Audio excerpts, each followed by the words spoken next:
Assalamualaikum warahmatullahi wabarakatuh. Salam sejahtera, Om Swastiastu, Namo Buddhaya, salam kebajikan.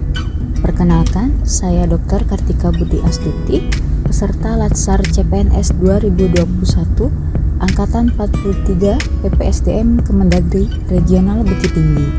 Saya bertugas sebagai ASN di instansi pemerintah Kota Dumai, penempatan unit kerja di RSUD Kota Dumai. Pada kesempatan kali ini, saya akan merefleksikan hasil pembelajaran di agenda 3, yaitu mengenai manajemen ASN dengan pengampu materi dari kelompok kami, yaitu Ibu Wenti Zahrati. Definisi dari manajemen ASN yaitu pengelolaan ASN untuk menghasilkan pegawai ASN yang profesional, memiliki nilai dasar, memiliki etika profesi, bebas dari intervensi politik, serta bebas dari praktik korupsi, kolusi, dan nepotisme. Berdasarkan Undang-Undang Nomor 5 Tahun 2014 tentang Aparatur Sipil Negara, setiap ASN harus mengetahui kedudukannya, yaitu sebagai unsur aparatur negara yang menjalankan kebijakan yang ditetapkan oleh pimpinan instansi pemerintah, serta harus bebas dari pengaruh dan intervensi semua golongan dan partai politik. Peran ASN yaitu sebagai perencana, pelaksana, dan pengawas penyelenggaraan tugas umum pemerintahan dan pembangunan nasional melalui pelaksanaan kebijakan dan pelayanan publik yang profesional, bebas dari intervensi, serta bebas dari praktik korupsi, kolusi, dan nepotisme, serta bertindak sebagai perekat dan pemersatu bangsa. Sedangkan setiap ASN memiliki tugas yaitu melaksanakan kebijakan yang dibuat oleh pejabat pembina kepegawaian sesuai dengan ketentuan perundang-undangan, memberikan pelayanan publik yang profesional dan berkualitas, serta mempererat persatuan dan kesatuan negara kesatuan Republik Indonesia. Berdasarkan Undang-Undang Nomor 5 Tahun 2014 tentang Aparatur Sipil Negara, terdapat dua jenis pegawai ASN, yaitu pegawai negeri sipil atau PNS merupakan warga negara Indonesia yang memenuhi syarat tertentu, diangkat sebagai pegawai ASN secara tetap oleh pejabat pembina kepegawaian untuk menduduki jabatan pemerintahan dan memiliki nomor induk pegawai secara nasional.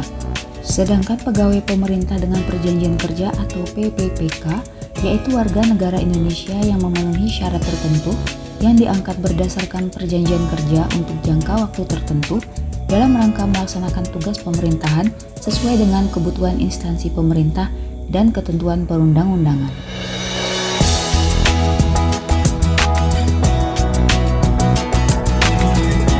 Setiap ASN juga memiliki kewajiban yang harus dilaksanakan berdasarkan Undang-Undang Nomor 5 Tahun 2014.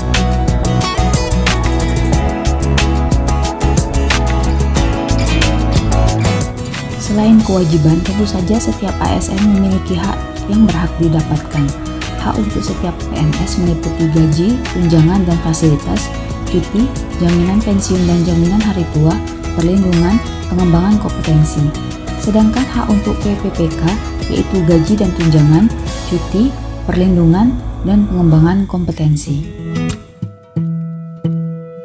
Dalam menjalankan tugas dan kewajibannya, setiap ASN harus berpedoman pada Kode Etik ASN sebagaimana terdapat dalam Undang-Undang Nomor 5 Tahun 2014 dan Peraturan Pemerintah Nomor 42 Tahun 2004.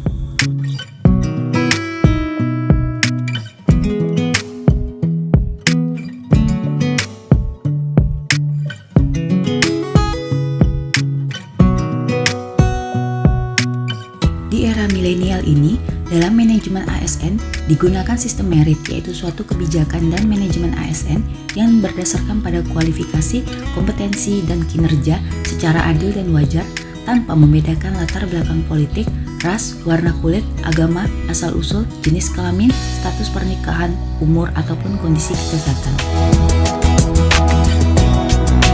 Penerapan sistem merit dalam manajemen ASN memberikan kontribusi yang baik bagi organisasi maupun pegawai. Bagi organisasi yaitu mendukung keberadaan prinsip akuntabilitas yang saat ini menjadi tuntutan dalam sektor publik. Sedangkan bagi pegawai yaitu dapat menjamin keadilan dan juga menyediakan ruang keterbukaan dalam perjalanan karir seorang pegawai.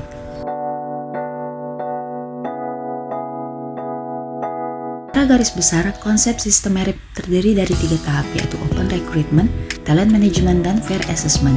Sistem merit diharapkan mengganti praktik spoil system yang sebelumnya sering terjadi, seperti pemilihan pejabat berdasarkan afiliasi politik, keterbatasan akses informasi mengenai promosi, dan ketidakjelasan indikator dalam pelaksanaan promosi.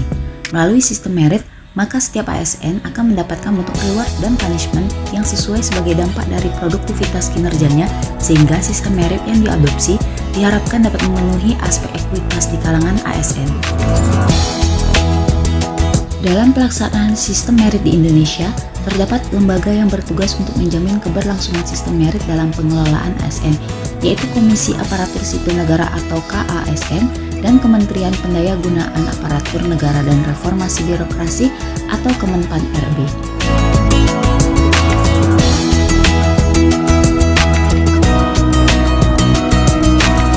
Sistem merit memberikan pengaruh positif dalam manajemen karir PNS, di mana setiap PNS memiliki kesempatan yang sama dalam pengembangan karir, pengembangan kompetensi, mutasi, dan promosi untuk mewujudkan manajemen talenta ASN nasional.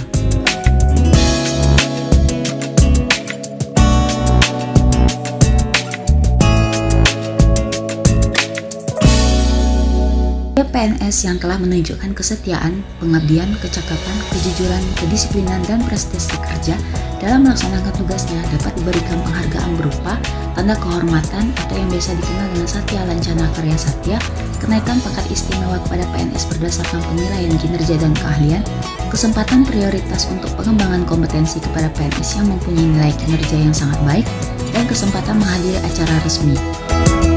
Setiap PNS dapat diberhentikan secara hormat, tidak hormat, dan sementara. PNS dapat diberhentikan dengan hormat karena berbagai alasan, antara lain atas permintaan sendiri, mencapai batas usia pensiun, perampingan organisasi, tidak cakap jasmani dan atau rohani, meninggal dunia, tewas, atau hilang.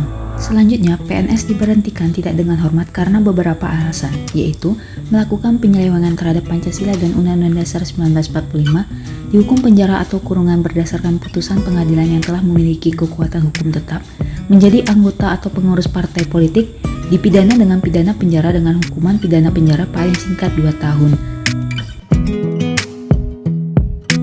PNS juga dapat diberhentikan sementara apabila diangkat menjadi pejabat negara, diangkat menjadi komisioner atau anggota lembaga non-struktural, ditahan karena menjadi tersangka tindak pidana.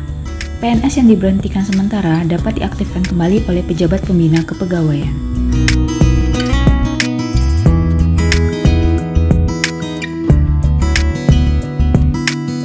Demikian rangkuman pembelajaran materi mengenai manajemen ASN. Semoga bermanfaat. Wassalamualaikum warahmatullahi wabarakatuh.